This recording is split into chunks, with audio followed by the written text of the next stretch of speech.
सर्वप्रथम सर्वांना जय भीम.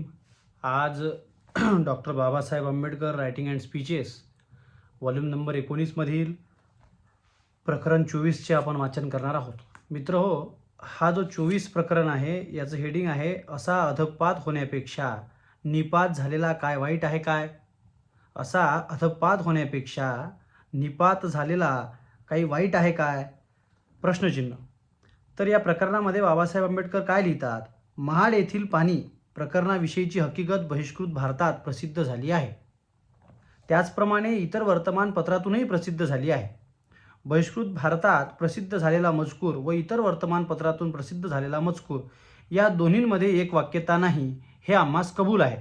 परंतु या दोहात जो थोडा बहुत फरक दिसतो त्याची कारणे जाणून घेण्याऐवजी त्याचा फायदा घेऊन बहिष्कृत भारतात जी हकीकत प्रसिद्ध झाली नाही ती खोटी आहे असा जो कोटिक्रम कुलाबा समाचाराने केला आहे तो मात्र आम्हास कबूल नाही.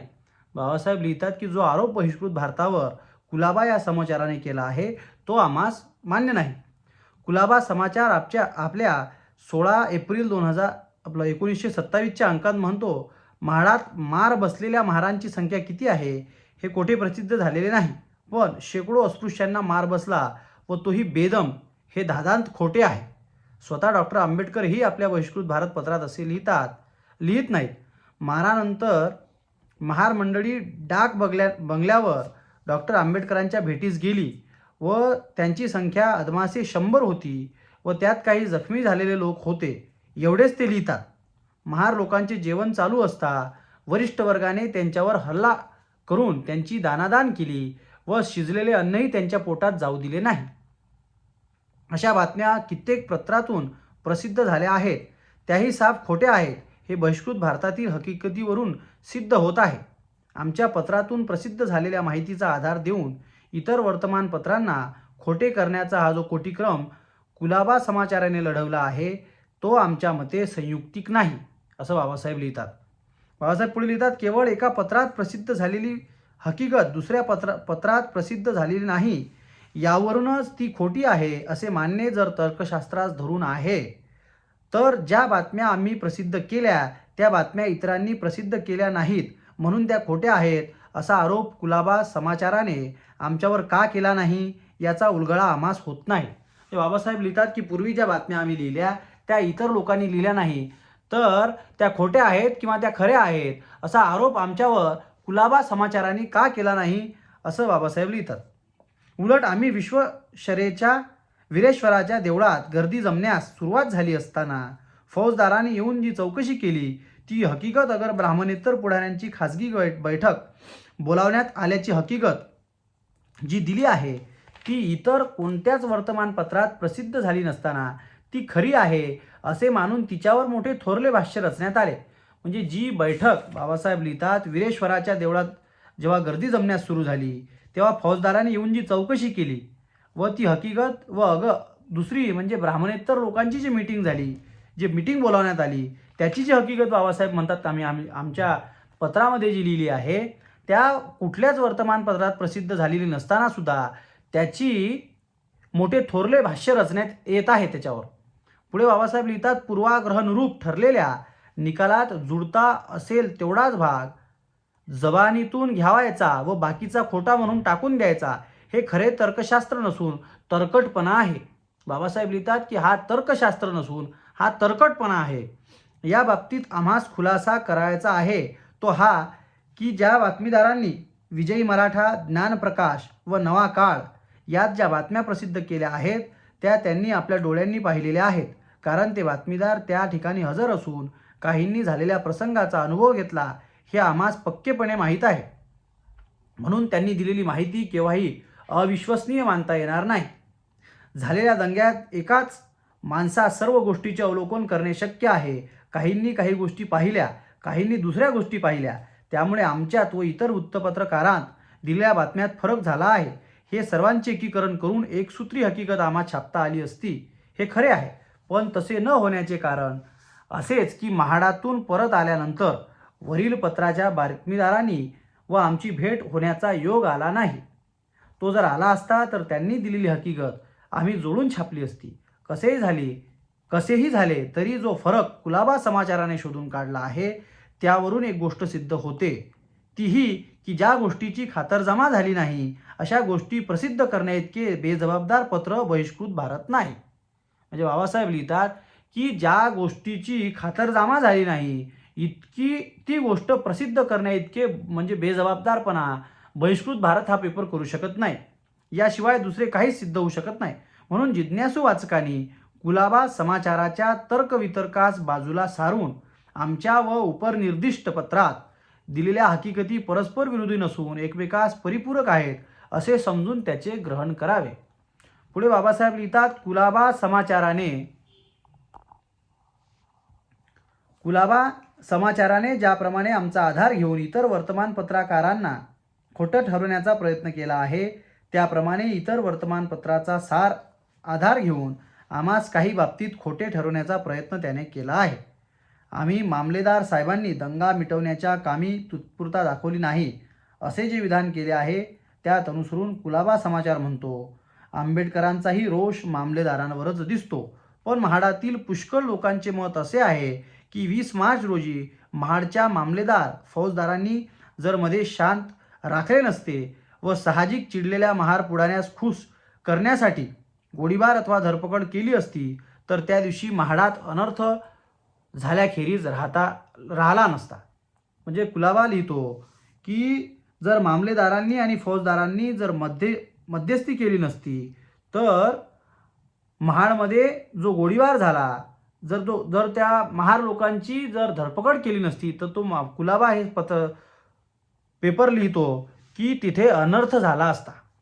मामलेदारांनी गोळीबार केला असता किंवा धरपकड केली असती तर अनर्थ झाला असता किंवा घडलेला अनर्थ टाळला असता याबद्दल निश्चित मत देणे शक्य नाही. तरी पण या मार्गाचा अवलंब केला असता अनर्थ होऊन मुर्दे पडले असते हे वाचून आम्हास तर हसूच येते. बाबासाहेब लिहितात की तरी पण या मार्गाचा जर अवलंब जरी झाला असता तर मुर्दे पडले असते हे वाचून आम्हास हसूच येते. मुसलमान लोकांसारख्या कडव्या धाडसी निश्चयाच्या लोकांसंबंधाने असले विधान केले असते तर चालले असते, पण हिंदूप्रमाणे गरीब गायीसारख्या भेकड लोकांनी गोळीबार केला असता व धरपकड केली असता त्यांनी मुर्दे पाडले असते असे म्हणणे म्हणजे कोल्ह्याच्या ठाई सिंहाचे तेज आहे असे म्हणण्यासारखे हास्यास्पद आहे. पण गोळीबार केला असता किंवा धरपकड केली असता काय झाले असते हा प्रश्न नाही. प्रश्न असा आहे की मामलेदारांनी दंगा मोडण्याच्या कामी तत्परता दाखवली की नाही. म्हणजे प्रश्न काय आहे तर जो मामलेदार आहे त्या मामलेदारांनी दंगा मोडण्याच्या कामी तत्परता का दाखवली नाही आणि नाही म्हणून आम्ही जे विधान केले आहे त्याच्यात सत्यतेबद्दल आम्हास बिलकुल संशय नाही, कारण आमच्याजवळ जो पुरावा आहे तो अगदी आमच्या मते बावनकशी आहे. म्हणजे आमच्याजवळ जो पुरावा आहे तो एकदम ओरिजिनल आहे असं बाबासाहेब लिहितात. जो सरकार दरबारी आम्ही सादर केला आहे तो प्रसिद्ध करण्यास मामलेदार साहेबांची काही हरकत नाही असे आम्हास कळाल्यास आम्ही तो जगजाहीर करू. जर तो प्रसिद्ध करण्याची वेळ आली तर बाबासाहेब आंबेडकर सांगतात की आम्ही तो जगजाहीर सुद्धा करू. पुढे लिहितात, आरसा आहे नाक असेल त्यांनी तोंड पाहून घ्यावे. कुलाबा समाचाराने आम्हास खोटे ठरवण्याचा जसा प्रयत्न केला तसा प्रयत्न आमचे मुंबईतील व्यवसाय बंधू कोल्हटकर यांनी जरी केला नाही तरी त्यांनी आपल्या चाबुकस्वार पत्राच्या दिनांक 16 एप्रिल 1927च्या अंगात जी हकीकत प्रसिद्ध केली आहे ते वाचून आम्ही प्रसिद्ध केलेली हकीकत खरी नाही अशी शंका काही जिज्ञासू लोकांस वाटल्या वाचून राहणार नाही इतका त्यांच्यात व आमच्यात फरक पडला आहे. चाबुकस्वारात छापलेली बातमी एखाद्या बातमीदाराकडून आलेली असती तर तिला आम्ही फारसे महत्त्व दिले नसते, पण चाबुकस्वार जो स्वतः मालक आहेत त्यांनी दौरा काढून माहिती मिळवली आहे असे ते स्वतः सांगत असल्या कारणाने त्यांनी दिलेल्या बातमीच्या सत्यतेबद्दल विचार करणे आम्हास आवश्यक दिसते. चाबुकस्वारात विशेषतः ज्या 2-3 नव्या गोष्टी प्रामुख्याने पुढे मांडण्यात आल्या आहेत त्यातील पहिली गोष्ट ही की महाड येथे जी मारामारी झाली ती अस्पृश्य लोकांनी चवदार तळ्यावर पाणी भरल्यामुळे झाली नाही, तर ती अस्पृश्य लोक वीरेश्वराच्या देवळात शिरणार या कंडीमुळे झाली आहे. म्हणजे पाणी भरल्यामुळे तिथे मारामारी झाली नाही, तिथे विश्वेश्वराच्या मंदिरात हे लोक घुसणार आहेत या बातमीमुळे तिथे मारामारी झाली असे चाबुकस्वार पत्राचे जे लेखक आहेत जे बातमीदार आहेत ते लिहितात. याचा अर्थ असा असेल की देवळात शिरण्याची कंडी उठली नसती तर दंगा झाला नसता, तर ती गोष्ट साफ खोटी आहे, याबद्दल आम्हास बिलकुल संशय नाही. तळे बाटवल्याबद्दलच मारामारी झाली असे जे आम्ही म्हणतो त्याची सत्यता पटवण्यास फार दूर जाण्याची आवश्यकता नाही. प्रथमतः अस्पृश्य लोक देवळात जायचे होते तर तळ्यावरून परत फिरल्यावर ते तळक देवळाकडे आले असते. पण देऊळ हाकेवर उरले असताना अस्पृश्य लोक आपापल्या छावणीकडे फुटून गेले. यावरून कोणी समंजस माणसास तर्क करता आला असता की अस्पृश्य लोकांचा देवळात शिरण्याचा इरादा नसला पाहिजे. दुसरा पुरावा असा की स्पृश्य लोक जर वीरेश्वराच्या देवळाभोवती केवळ देवळाचे संरक्षण करण्याकरता जमले होते, तर डॉक्टर आंबेडकरांचा निरोप फौजदारांनी सांगितला त्यावेळी गर्दी का मोडली नाही. बाबासाहेब लिहितात, दुसरा पुरावा असा, जर अस्पृश्य लोक जर वीरेश्वराच्या देवळाभोवती केवळ त्यांचे संरक्षण करण्याकरता जमले असते, तर आंबेडकरांनी जो निरोप फौजदारांना सांगितला त्यावेळी गर्दी का मोडली नाही. दुसरा, अर्थात देवळाचे संरक्षण हा त्याचा मुख्य हेतू नव्हता. तो जर असता तर देवळाचे संरक्षण करण्याचे कारणच उरले नाही. हे समजल्याबरोबर ते तिथून निघून गेले नसते काय. याशिवाय आमच्या म्हणण्याला तिसरा पुरावा आम्ही देतो. देवळाभोवती जमलेल्या लोकांची समजूत करण्याकरिता जेव्हा आंबेडकरांना नेण्यात आले, तेव्हा दंग्याचे पुढारी त्यांना देवळात शिरणार की काय असा प्रश्न विचारावयास पाहिजे होता. जेव्हा बाबासाहेब आंबेडकर त्या लोकांची समजूत काढायला निघाले, तेव्हा जे पुजारी लोक होते, त्या पुजारी लोकांनी किंवा त्या देवळाचे संरक्षण करणारे जे लोक होते, त्या लोकांनी बाबासाहेब आंबेडकरांना प्रश्न विचारायला पाहिजे होता की तुम्ही आता देवळात शिरणार आहेत की काय, असा प्रश्न विचारायला पाहिजे होता. पण त्याबद्दल त्यांनी अवाक्षर सुद्धा काढले नाही. उलट तुम्ही तळ्यावर का गेलेत याच प्रश्नावर त्यांनी वाद चालू केला. यावरून काय दिसते? पाण्यावरूनच लोक चिडले होते, पण म्युनिसिपाल्टीचा ठराव व गावातील स्पृश्य लोकांचा पाठिंबा या दोहोस झिडकारून देण्याची लाज वाटल्यामुळे देवळाचे निमित्त पुढे करून तळे बाटवल्याचे उट्टे त्यांनी काढले नाही. म्हणजे तळे बाठवले हे त्यांनी नवीन कारण तळे बाटवले हे कारण त्यांनी समोर दिले नाही. याशिवाय दुसरा निष्कर्ष निघू शकत नाही. थोडक्यात सांगायचे झाले तर या सर्व पुराव्याची काहीच जरुरी नाही. एकाच गोष्टीवरून आमचे म्हणणे खरे ठरत आहे. जे लोक आमचे म्हणणे खोटे आहे असे म्हणतात त्यांना आम्ही असे विचारतो की तळे बाटल्यामुळे जर स्पृश्य लोकांचा क्षोभ झाला नव्हता, तर मग तळ्याची शुद्धी का करण्यात आली?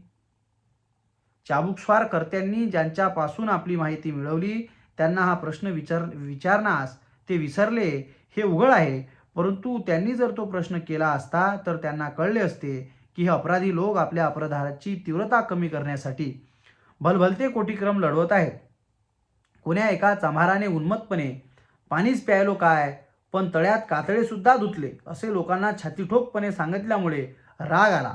आपण अस्पृश्य आहोत हे दाखवण्याकरता काही अस्पृश्य लोकांनी बाजारपेठेतील कलिंगडांच्या टोपल्यावर झळप घातली अथवा स्पृश्य वर्गाच्या मुली मागितल्या इत्यादी कारणामुळे मारामारी झाली, नाहीतर झाली नसती असे जे प्रसिद्ध करण्यात आले आहे तो निव्वळ बाष्कळपणा आहे. अस्पृश्यांनी त्या दिवशी दाखवलेला धीर इतका वाखाणण्यासारखा होता की विरुद्ध पक्षास आपली बाजू उजळ करून दाखवण्यात त्यांच्यावर शितोळे उडवल्याखेरीज गत्यंतर नाही. चाबुकस्वारांनी आपली माहिती स्पृश्य लोकांकडून मिळवली आहे याबद्दल काहीच शंका नाही. हे लोक आपल्या तोंडाला लागलेली काळोखी पुसून टाकण्याकरिता बनावट गोष्टी सांगणार हे साहजिक आहे. चाबुकस्वार कर्त्यांनी हे ध्यानात ठेवायला पाहिजे होते, परंतु त्यास त्यांचा विसर पडल्यामुळे खरे बाहेर येण्याऐवजी त्यांची बातमी भरमसाठ विधानांनी माखली गेली आहे. उदाहरणार्थ, त्या दिवशी प्रमुख अस्पृश्य लोकांस पोलिसांस संरक्षणाखाली ठेवण्यात आले. खुद्द आंबेडकरांना पोलिसांनी आपल्या संरक्षणाखाली ठेवले. ते जर दंगा करण्यास लोकांच्या हातात सापडते तर त्यांच्या जीवावर बेतल्याखेरीज कधीच राहिले नसते. वगैरे विधाने गैरसमजूत करणारे तर आहेतच, पण ती खरीही नाहीत. हे जे विधानं म्हणजे बाबासाहेब आंबेडकरांनी अस्पृश्यांनी पोलिसांनी संरक्षणात ठेवलं, नाहीतर दंगा करणाऱ्या लोकांच्या हातात सापडले असते तर त्यांच्या जीवावर बेतली असती असं जे लिहिलं आहे हे विधान खरे नाही. गैरसमजूत करणारी तर आहेतच, पण ती खरी नाहीत. प्रमुख अस्पृश्य लोक जर दंगाखोरांच्या हातात सापडले नव्हते ही बातमी त्यांना कुठून मिळाली कोण जाणे. परिषदेस आलेल्या अस्पृश्य प्रतिनिधीच्या 2 छावण्या होत्या. खुद आंबेडकर व त्याबरोबर मुंबईहून आलेल्या प्रमुख मंडळीची छावणी वीरेश्वराच्या देवळापासून फार फार तर 200 यार्डावरील डाक बंगल्यात होती.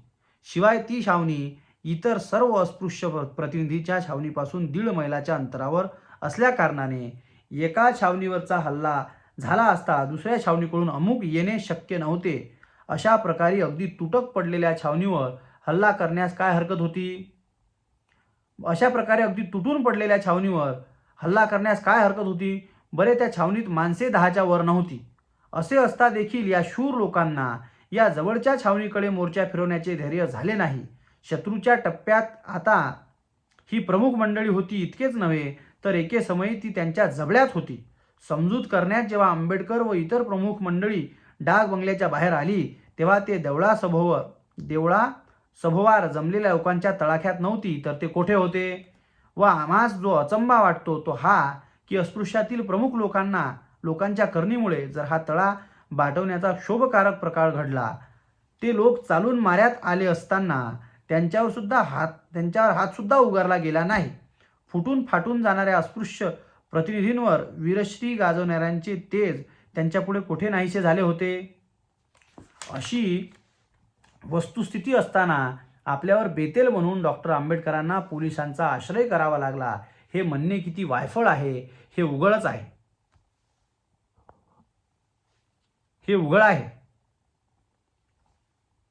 पोलिसांच्या ठाण्यावर डॉक्टर आंबेडकर व मुंबईच्या पाहुण्या मंडळीस राहावे लागले हे खरे, पण ते या नेभळ्या लोकांच्या भयामुळे नव्हे.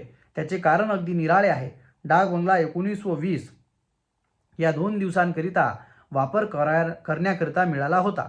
21 तारखेस कुलाबा जिल्ह्याचे डिस्ट्रिक्ट पोलीस सुपरिटेंडंट महाळास येणार असल्यामुळे ती जागा त्यांना खाली करून देणे प्राप्त होते. मुंबईच्या प्रतिनिधी झालेल्या गोष्टी कायद्याच्या सूत्रात गोवल्याखेरीज महाड सोडून मुंबईत जाणे शक्य नव्हते. शिवाय एवढ्या सर्वांची एके ठिकाणी व्यवस्था होईल अशी प्रशस्त जागा पाहिजे होती. अशा वेळी पोलीस ठाण्यावर रिकामी असलेली एक खोली त्यांना देऊ केली व इतर काही सोय नसल्याकारणाने तिचा स्वीकार करावा लागला. चाबूक स्वरात प्रसिद्ध झालेली, हा जो चाबूक स्वर पेपर आहे याच्यामध्ये प्रसिद्ध झालेली हकीकत ही खऱ्या स्थितीचा विपर्यास आहे हे वरील खुलाशावरून दिसून येईल. ज्याप्रमाणे चाबूक स्वाराने अस्पृश्यांकडे जाऊन चौकशी केली तशीच महाड येथील अस्पृश्यांकडे जाऊन चौकशी केली असती तर त्यांना खोट्या खऱ्याचा थांगपता लागला असता, पण त्यांनी तसे केले नाही. खरे शोधून काढण्यास सर्वस्वी खोट्याच्या साक्षीवर अवलंबून राहिल्याने त्यांचा दौरा निष्फळ झाला आहे असे आम्हाला कष्टाने म्हणावे लागते. चौदार तळ्यावर जाण्याचा निश्चय कसा ठरला व तो अंमलात आणण्यापूर्वी परिषदेच्या चालकांनी स्पृश्य हिंदूंचे मत आजमावण्यासाठी कोणकोणते प्रयत्न केले याची हकीकत आम्ही बभाच्या पहिल्या अंकात दिली आहे. बहिष्कृत भारताच्या पहिल्या अंकात दिली आहे. त्यात स्पृश्य हिंदूंचे मत अनुकूल दिसल्यामुळे अस्पृश्य लोक तळ्यावर गेले असे आम्ही लिहिले होते. बाबासाहेब लिहितात, स्पृश्य हिंदूंचे मत अनुकूल दिसल्यामुळे आम्ही तळ्यावर गेलो होतो. पण ज्या स्पृश्य हिंदूंनी ठरावाला पाठिंबा दिला तेच आता उलटून पडले आहे व मी नाही म्हणून सापडेल त्या चोर वाटेने निसटून पाहत आहेत. जोशी यांनी तारीख 1 एप्रिल 1927 च्या ज्ञानप्रकाशात एक पत्र लिहून आपली जबाबदारी टाळण्याचा जो प्रयत्न केला आहे तो धरसोडीच्या वर्तनाचा एक दाखला आहे. जोशी यांनी आपल्या पत्रात म्हणतात, मी माझ्या भाषणात चौदार तळ्याचा उल्लेख सुद्धा केला नाही. मग माझ्या प्रोत्साहनाने अस्पृश्य लोक तळ्यावर गेले हे विधान धादांत खोटे आहे. आम्ही तर असे म्हणतो की अस्पृश्य लोक जोशी किंवा धारिया यांच्याच फक्त सल्ल्याने गेले नसून सभेत जमलेल्या सर्व अस्पृश्य लोकांच्या अनुमतीने ते तिथे गेले होते. कारण जो ठराव झाला त्या सभेत मांडण्यापूर्वी जमलेल्या वरिष्ठ हिंदूंना दाखवण्यात आला व एका मिश्र विवाहाच्या कलमाशिवाय तो त्या सर्वांनी मान्यही केला होता. केवळ सर्वांना त्यावर बोलणे शक्य नसल्याकारणाने आपल्यावरील ही कामगिरी त्यांनी या दोघा मित्रांवर सोपवली होती. यावरून उघड आहे की जोशी व धारिया यांनी जो ठरावाला पाठिंबा दिला तो स्वतःपुरता नसून सर्वांतर्फे दिला होता. पण हे सर्व बाजूला ठेवून जोशांपुरतेच पाहिले तर त्यांच्या प्रोत्साहनाने अस्पृश्य लोक तळ्यावर गेले नाहीत असा जो बुद्धिवाद त्यांनी लढवला आहे तो वास्तविक खरा नाही. सभेत जो ठराव मांडला होता तो सर्वसाधारण स्वरूपाचा ठराव होता व सार्वजनिक पानवठ्याचा उपभोग घेण्याकरिता अस्पृश्यांना स्पृश्याची मदत करावी लागेल ही ठरावाची भाषा होती. अशा ठरावात जो गृहस्थ पाठिंबा देतो तो गृहस्थ पर्यायाने चवदार तळ्यावर पाणी घेण्यास अस्पृश्यांना प्रोत्साहन देणाऱ्यांपैकी ठरतो असे म्हणण्यास हरकत काय आहे हे आम्हास कळत नाही. ठराव सर्वसाधारण होता, अर्थात जोशांच्या महालातील चवदार तळ्याचा समावेश होत नव्हता असे कोणास म्हणता येणार नाही. बाबासाहेब लिहितात की हा सर्वसमावेशक ठराव होता. त्यामुळे महाडचा जो चवदार तळे आहे हे चवदार तळे त्या ठरावात येत नाही असं कोणी म्हणू शकत नाही. ठराव सर्वसाधारण होता म्हणजे महाडचे चवदार तळे सुद्धा त्याच्यामध्ये येत होते. महाडातील तळी ती मुले व इतरत्र ती म्हणजे महाडातली तळी ती मुले व इतरतली ती कार्टी म्हणून अस्पृश्य लोक गेलेच तर चवदार तळे वगळून अन्यत्र असलेल्या तलावावर जातील असल्या भ्रामक कल्पनेने जोशांनी संमती दिली असेल असे संभवत नाही. परंतु तसे जर असेल तर जोशा इतका बेअक्कल माणूस म्हणजे जोशीचे हे उघड आहे. म्हणजेच बेअक्कल माणूस म्हणजे जोशीच हे उघड आहे. बाबासाहेब लिहितात की जर अशी संमती जर त्यांनी दिली असेल तर जोशांच्या इतका बेअक्कल माणूस दुसरा जोशीच आहे हे उघड आहे. मागावरून हाकाटी करण्याऐवजी ठरावास पाठिंबा देण्यापूर्वीच सर्वत्र ठिकाणच्या तळावर वेतणारी गोष्ट आपल्या तळ्यावर का वेतणार नाही याचा विचार जोशी यांनी करायला पाहिजे होता. पण हा अविचारी ब्राह्मण वीर त्यास मान्य असलेला निराकार तत्वाने तक्षणीच धरलेल्या साकार रूप पाहून इतका भेदारून गेला की त्याने आता खोटे बोलण्यास सुरुवात केली आहे.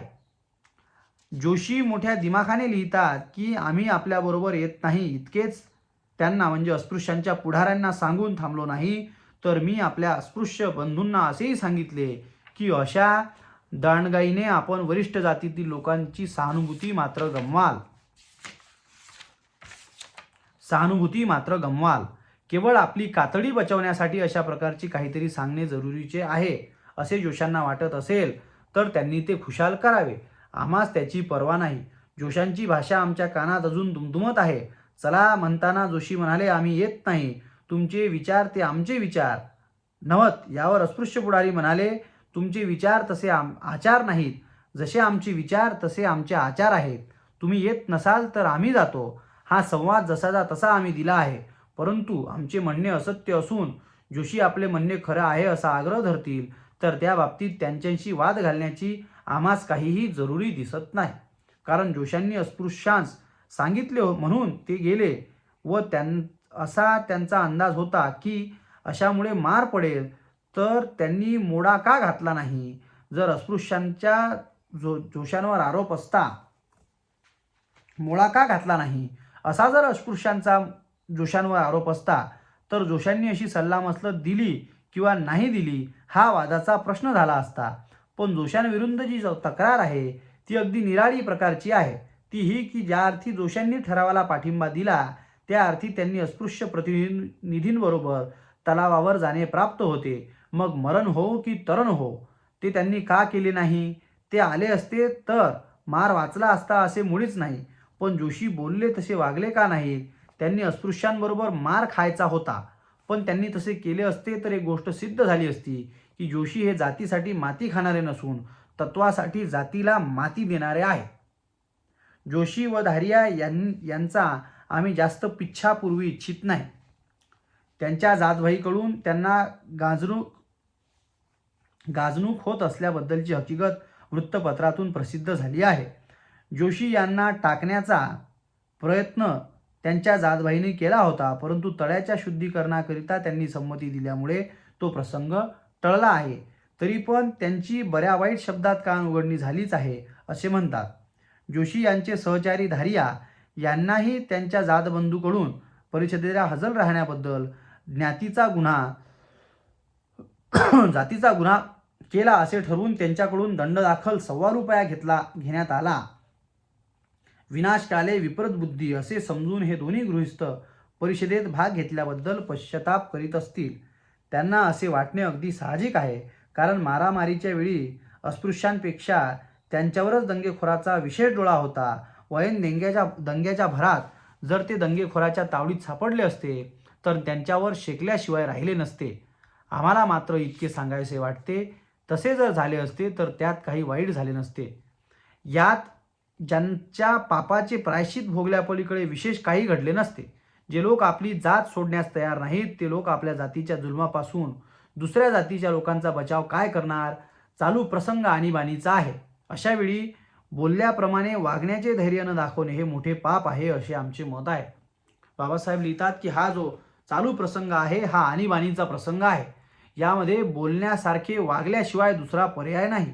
अशा वेळी बोलल्याप्रमाणे वागण्याचे धैर्य न दाखवता म्हणजे न दाखवणे हा मोठे पाप आहे. ज्या लोकांना अमुक एका सुधारणेचे महत्त्व पटले आहे त्या लोकांनी त्याप्रमाणे कृती करणे हे हल्लीच्या राष्ट्राच्या प्रगतीस अत्यंत आवश्यक आहे. सुधारणा नको असे म्हणणाऱ्या प्रतिगामी लोकांत व सुधारणा हवी आहे पण ती कालगतीवर सोपून बोलापलीकडे काही न करणाऱ्या प्रागतिक लोकांत विशेष अंतर नाही. म्हणजे सुधारणाच्या विरोधी असलेले लोक आणि सुधारणेच्या समर्थनात असलेले परंतु ते आपोआप होईल असे म्हणणाऱ्या लोकांमध्ये जास्त अंतर नाही असं बाबासाहेब आंबेडकर लिहितात. उलट दुसऱ्या धर्तीचे लोकच सुधारणेच्या मार्गातील काटे आहेत व म्हणूनच त्यांच्यापासून कोणाचाही लाभ होणे शक्य नाही. या लोकांच्या चरपट पंजरीने दिशाभूल मात्र होते. बाबासाहेब लिहितात दुसरं काय नाही होत परंतु यांच्यामुळे दिशाभूल मात्र होते. आपली सुधारणा करण्याकरता हे अवतारी पुरुष झटत आहेत तेव्हा आपणास विशेष काही करायची गरज नाही अशी भावना होऊन जनतेची जागृतीची ज्योत त्यांच्यामुळे मंद होते. बाबासाहेब लिहितात की हे जे लोक आहेत अवतार पुरुष आहेत. हे अवतार पुरुष जर आपल्यासाठी झटत आहेत, जर या लोकांच्या झटल्यामुळेच जर आपलं सगळं काही समाधान होणार आहे तर आपल्याला काहीही करण्याची आवश्यकता नाही अशी मानसिकता लोकांची होते. म्हणून जागृतीची जी ज्योत आहे या लोकांमुळे मंद होते असं बाबासाहेब लिहितात. एकीकडे सुधारणेसंबंधी आपल्या जातीच्या शाब्दिक वाद घालायस तयार असलेले हे लोक पुन्हा जातीने अडवले की जातीसाठी माती खायची असे म्हणून सुधारणेला मूठ माती द्यायला तयार होतात.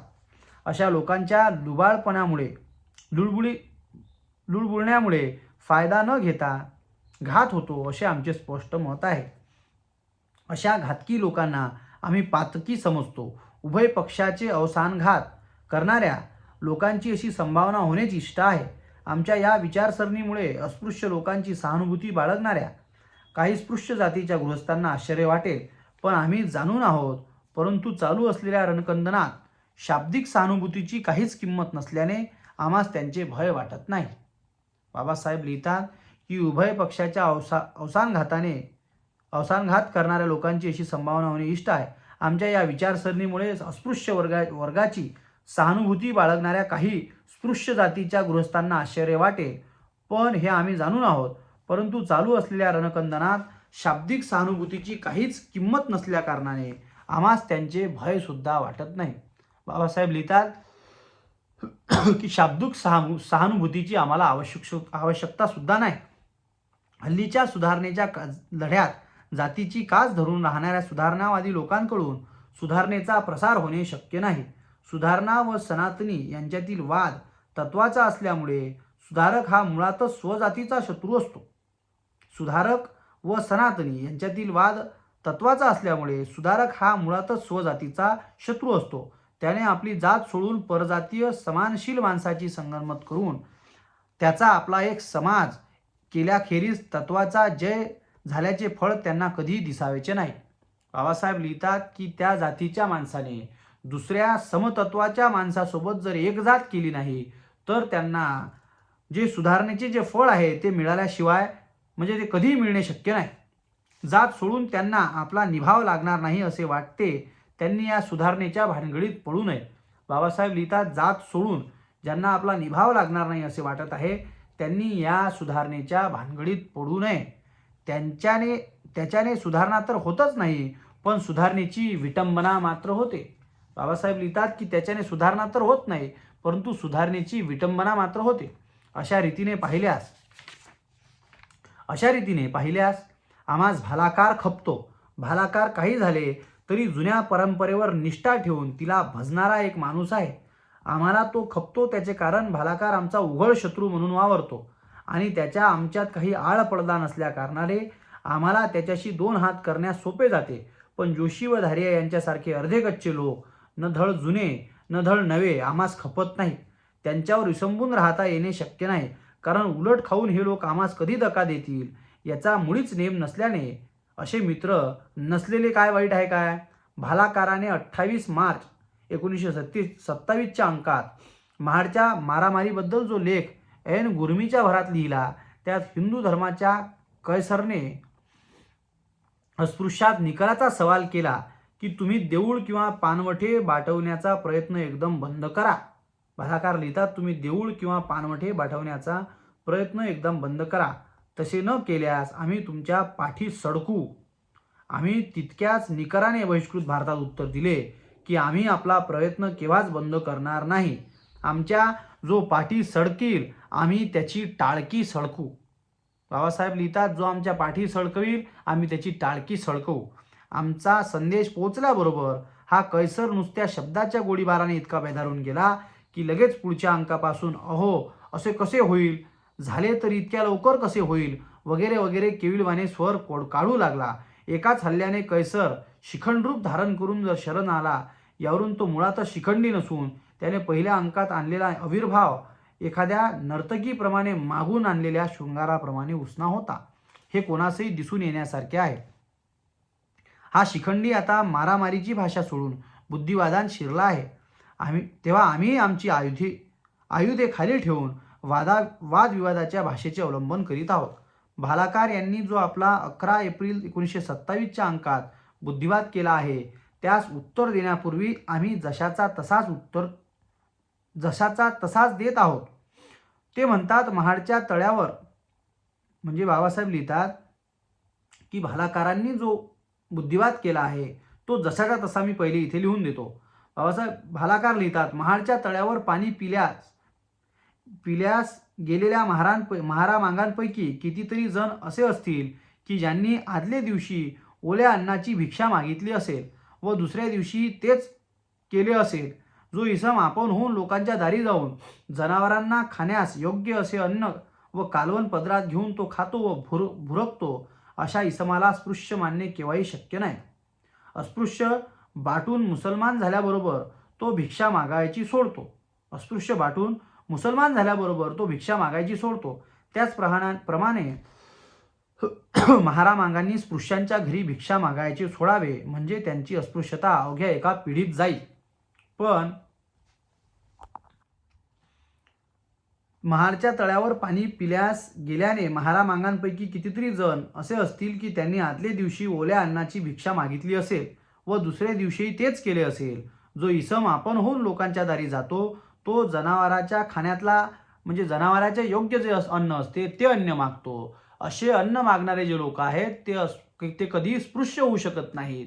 त्यांना जर स्पृश्य व्हायचं असेल तर त्यांना अस्पृश्यांच्या दारी असं अन्न मागायला जावायला नको, असं भालाकार लिहितात. आणि पुढे लिहितात, जर त्यांना असं करायचं असेल, अस्पृश्यता नष्ट करायची असेल, तर एक जर पिढी ते असं अन्न मागायला गेले नाहीत, म्हणजे भीक मागायला जर गेले नाहीत, तर त्यांची एका पिढीमध्ये ही अस्पृश्यता खतम होऊन जाईल. पण अस्पृश्यांना एकीकडे भिक्षेचे आयतं अन्न खायला पाहिजे व त्याच वेळी तळ्यातही शिरायला पाहिजे, या दोन्ही गोष्टी एकदम होणे शक्य नाही. अस्पृश्यात मुख्यत्वे करून महार व मांग या दोनच जाती अत्यंत घाणेरड्या आहेत. ढोर व चंबार भिक्षा मागत नाहीत म्हणून ते उपाशी मरतात काय. भंगी लोक उष्टे घेत नाहीत, पण महारामांगांनाच उष्ट्या पात्रावळीची एवढी लज्जत का. त्यासाठी आंबेडकरांना आमची अशी सूचना आहे की आम्हाला शिव्या देण्याऐवजी स्वजातीयांचा आमचा वरील दुर्गुण काढण्याचा प्रयत्न करा. महाडच्या प्रकरणामुळे भालाकारांवर मोठा प्रसंग गुदरल्यासारखे झाले होते. अस्पृश्यांना कायमचे अस्पृश्य ठेवायचे ही त्यांची प्रबळ इच्छा, पण ते कसे घडून यावे याच विचारात ते होते. धमकी देऊन त्यांनी पाहिले, पण त्याने काही वळणार नाही हे त्यांना लगेच कळले. तेव्हा अस्पृश्यांना कायमचे अस्पृश्य कोटीत जखडून टांगता आल्यास पहावे म्हणून त्यांनी अस्पृश्यतेची एक नवीन व्याख्या टाकी लावून घडवली आहे. ओल्या अन्नाची भिक्षा मागणारा तो अस्पृश्य, अर्थात ओल्या अन्नाची भिक्षा मागण्याची बंदी करा की आम्ही तुम्हाला अस्पृश्य मानतो, असा भालाकारांना अस्पृश्यांना उलट प्रश्न आहे. म्हणजे बाबासाहेब लिहितात की आम्ही ओल्या अन्नाची भिक्षा मागणारा जर अस्पृश्य, अर्थात ओल्या अन्नाची भिक्षा मागणाऱ्याची बंदी करा, ओल्या अन्नाची भिक्षा मागण्याची बंद करा, तेव्हा आम्ही तुम्हाला स्पृश्य करतो, असा भालाकारांचा अस्पृश्यांना उलट सवाल आहे. अस्पृश्यांची अस्पृश्यता कायम राहावी असे इच्छिणाऱ्या भालाकारांनी अस्पृश्यतेची अशी सुलभ व्याख्या द्यावी, त्याचे आम्हास नवल वाटते. ओल्या अन्नाची भिक्षा मागण्याचे अस्पृश्यांनी जर सोडले तर ते स्पृश्य होतील. मग आपल्या लाडक्या हिंदू धर्माचे काय होईल, असे भय भालाकारांना कसे वाटले नाही, असे कोण जाणे. कदाचित महारमांगांना ओल्या अन्नाची भिक्षा मागण्याची सवय त्यांच्या हाडीमाशी खिळली असल्यामुळे ते जीव गेला तरी आपली सवय सोडणार नाहीत, असा त्यांचा पूर्ण भरोसा त्यास वाटला असेल. तसे जर नसते तर त्यांनी ओल्या अन्नाची भिक्षा न मागण्याचा ठराव होतो की नाही याकडे आपली टक लावली नसती. खुद्द महाडच्या परिषदेत अशा प्रकारचा ठराव झाला असताना ठराव का झाला नाही, अशा प्रकारची निंदा प्रचूर हकाटी त्यांनी चालवली आहे. याचे तरी कारण हेच की तसा ठराव महारमांगांच्या हातून होणार नाही. अशा भावनेने भालाकार इतके ग्रस्त झाले आहेत की ठराव झाला की न झाला हे पाहण्याचे श्रम घेण्याचे त्यांना जरुरी दिसत नाही. प्रथमतः ब्राह्मणांच्या घरचे ओले अन्न खाल्ल्याने खाणारा अस्पृश्य का समजला जावा हेच आम्हाला समजत नाही. बाबासाहेब लिहितात की प्रथमतः ब्राह्मणांच्या घरचे ओले अन्न खाल्ल्याने खाणारा अस्पृश्य का समजला जावा हेच आम्हाला समजत नाही. ब्राह्मण जात इतकी अमंगल आहे की ब्राह्मणांच्या घरी शिजलेले अन्न खाल्ले असता खाणाऱ्याची इतकी अवनती व्हावी की त्याचा विटाळ मानला जावा, हे प्रथमच आम्ही भालाकारांच्या तोंडून ऐकत आहोत.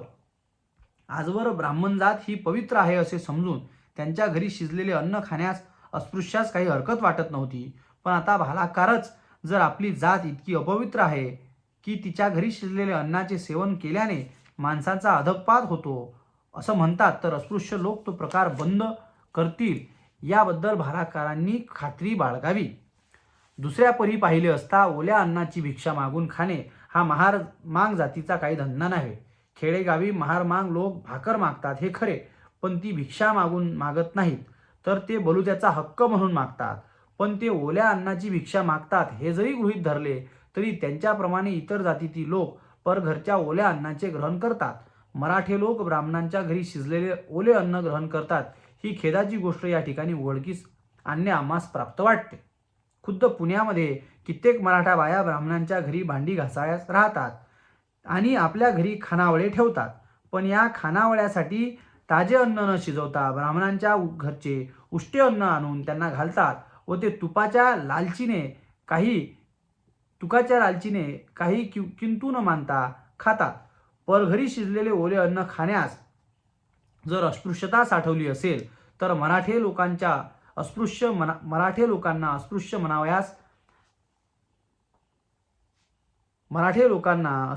म्हणावयास भालाकार तयार आहेत काय? खुद्द भालाकाराच्या जातीतील माधुकरी मागणारे विद्यार्थी काय करतात? ते ओल्या अन्नाची भिक्षा मागत नाहीत काय? महारमांगांना हिणवणाऱ्या भालाकारांना ब्राह्मण जातीत ओला अन्नाची भिक्षा मागण्याचा प्रघात आहे हे माहीत नसावे असे वाटते. परंतु त्यांनी आठवण करून देतो की पंजाबात परजातीतील लोकांकडून ओल्या अन्नाची भिक्षा आणून आपल्या रोजचा उदरनिर्वाह करण्याचा प्रघात ब्राह्मण कुटुंबात आहे.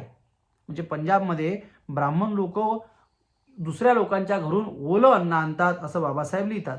हे पंजाबी ब्राह्मण पुण्यातील सदाशिव पेठेच्या हौदावर गेले तर भालाकार त्यांच्या पाठी सळकवण्याच्या पुण्यातील गुंडाचे सेनापती होतील काय?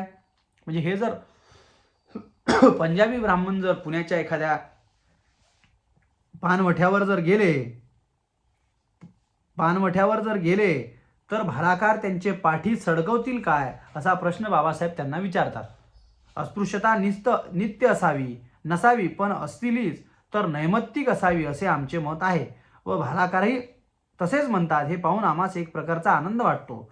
परंतु आम्हाला एवढ्यावरूनच वाईट वाटते की भालाकार सर्वांना एकाच न्यायाने वागवण्यास तयार दिसत नाहीत. जर न्यायच करायचा झाला तर त्यांच्या व्याख्येप्रमाणे चंभार व भंगी लोकांना स्पृश्यात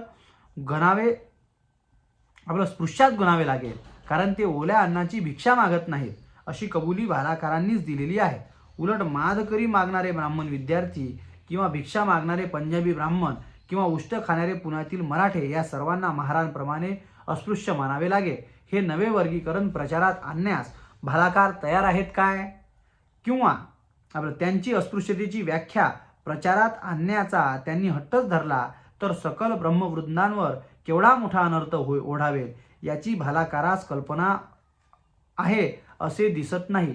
महार मागांप्रमाणे दरोबस्त ब्राह्मणांच्या घरी ब्राह्मण स्त्रिया पुरुषांच्या उष्टाचे धनी असतात हे जगजाहीर आहे. उष्टे खाणारा तो अस्पृश्य असा नियम लागू केला तर सर्व ब्राह्मण बाया अस्पृश्य ठरवून घराबाहेर घालून द्यावे लागेल.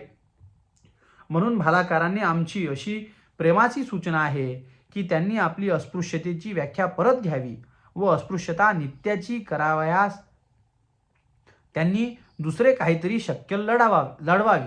अस्पृश्यांना अपशकून करण्याकरिता त्यांचे नाक कापून घेण्यासारखा हा अतिप्रसंग त्याने करू नये. पण भालाकार आटोपते घेतीलच असे मानता येत नाही. ब्राह्मणी न्यायदेवता न्यायनिष्ठूर असल्याची ग्वाही देणे कठीण आहे. ब्राह्मणी न्यायदेवता न्यायनिष्ठूर असल्याची ग्वाही देणे कठीण आहे.